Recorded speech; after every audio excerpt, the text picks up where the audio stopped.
L'association Pierre et Terre, elle existe depuis 1997 et elle est là pour promouvoir toutes les alternatives, on dit éco-citoyennes. Donc ça peut être voilà, sur les thématiques de l'habitat, du jardin, de la consommation responsable, c'est-à-dire l'alimentation, la gestion de l'eau, la biodiversité, voilà, toutes ces thématiques. Et en gros, on va accompagner les gens qui ont des projets, que ce soit des particuliers ou des collectivités, des professionnels ou autres, depuis la sensibilisation, c'est-à-dire qu'on va les informer par des visites guidées, des journées portes ouvertes, des salons, etc. Après on va faire de la formation avec des petits ateliers thématiques, on va intervenir dans les écoles aussi ou dans des organismes de formation et après on va les accompagner, c'est-à-dire que s'ils ont des projets concrets, eh bien, on va rentrer un petit peu plus dans le détail avec eux pour pouvoir qu'ils mènent leur projet à bien, jusqu'au bout.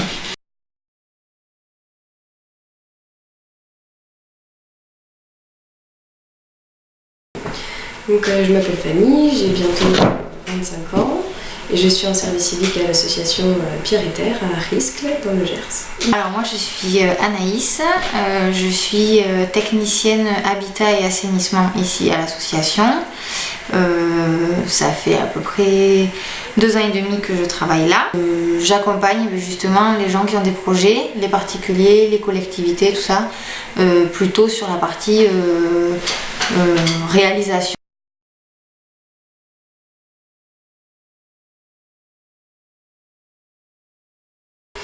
Avant ce service civique, j'étais en recherche d'emploi à Annecy, en Haute-Savoie, donc c'est loin. D'accord.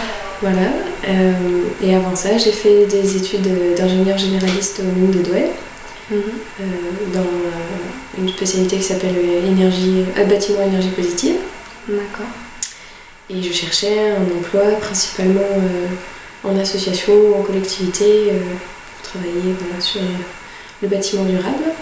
Et quand j'ai vu cette offre de service civique, ça correspondait exactement à ce que je cherchais, donc j'ai postulé tout de suite. D'accord. Moi, je faisais des études en architecture et j'avais fini mes études. Et j'étais partie en fait travailler pendant 5 mois en Amérique du Sud, au Chili, avec un architecte qui travaille dans la construction en terre. Et je connaissais déjà l'association Pierre et Terre. Et quand je suis rentrée en France, du coup, vu qu'on avait gardé des contacts, je me suis dit pourquoi pas.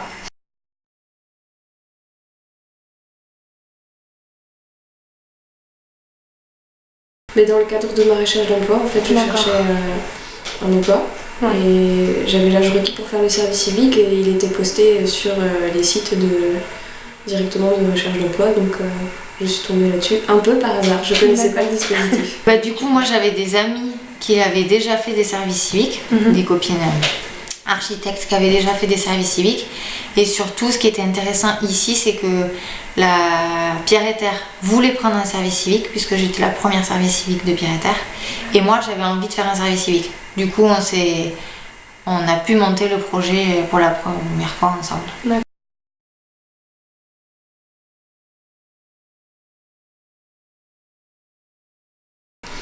Donc l'offre de service civique comportait plusieurs missions. Ouais.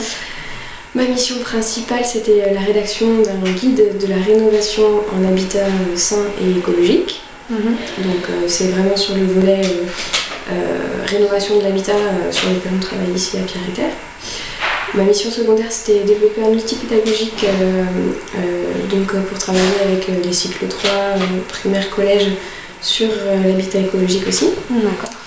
Et il s'est avéré qu'au final, la première moitié de mon service civique, j'ai réalisé une mission en amont, on va dire, de ces deux. C'était plutôt un suivi des activités de Pierre et Terre sur 2 volets pour en tirer en fait des statistiques et mieux connaître l'activité de l'association. Moi, c'était sur la création d'outils pédagogiques sur l'habitat écologique. Donc essentiellement, ce qui veut dire que on a créé un parcours ici avec des panneaux pédagogiques sur le site. Donc c'était faire ça. On a fait la petite publication d'un livret sur la construction de l'écocentre pour expliquer aux gens comment avait été pensé et construit le bâtiment, donc ça a été ça.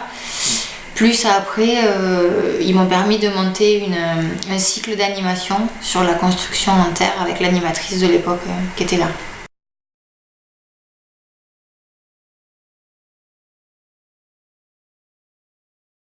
Mais beaucoup de choses, parce que comme j'ai dit au début, l'offre de mission me plaisait vraiment beaucoup. Ouais. Donc c'est une structure qui me correspond énormément, et c'est dans ce genre de structure que j'aimerais travailler plus tard. Donc déjà une expérience professionnelle, parce que ça m'importe.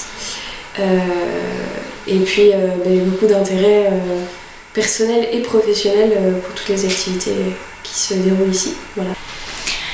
Moi concrètement pas mal de choses parce que c'est, mine de rien, ça fait comme une première expérience professionnelle.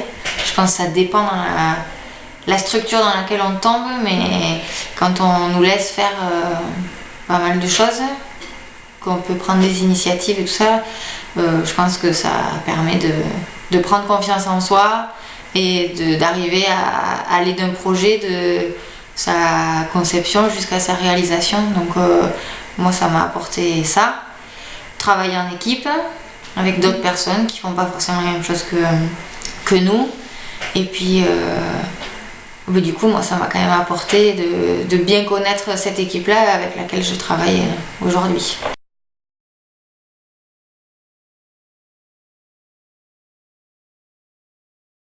Donc après mon service civique, je vais remplacer ma tutrice de service civique. D'accord.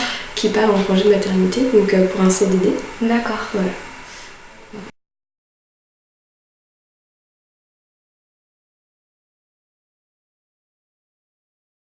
De bien prendre le temps de faire sa recherche, parce qu'il y a vraiment beaucoup d'offres sur le site, et qu'il ne faut pas hésiter parfois à aller un peu plus loin pour une mission qui va vraiment correspondre à son projet personnel.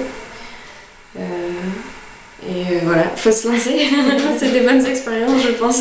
Déjà, moi, je fais le conseil de faire un service civique. C'est pas si on sait pas quoi faire, mais voilà, si on a fini nos études et qu'on sent qu'on est un peu attiré par tout ce qui est l'associatif, l'humanitaire, le culturel, etc. Je pense que c'est un bon moyen de s'investir tout en retirant quand même quelque chose aussi. Moi, je dirais de bien choisir la structure dans laquelle on va le faire, pas le faire par dépit, mais vraiment choisir quelque chose qui nous plaît, quoi, et pas avoir peur de prendre des initiatives.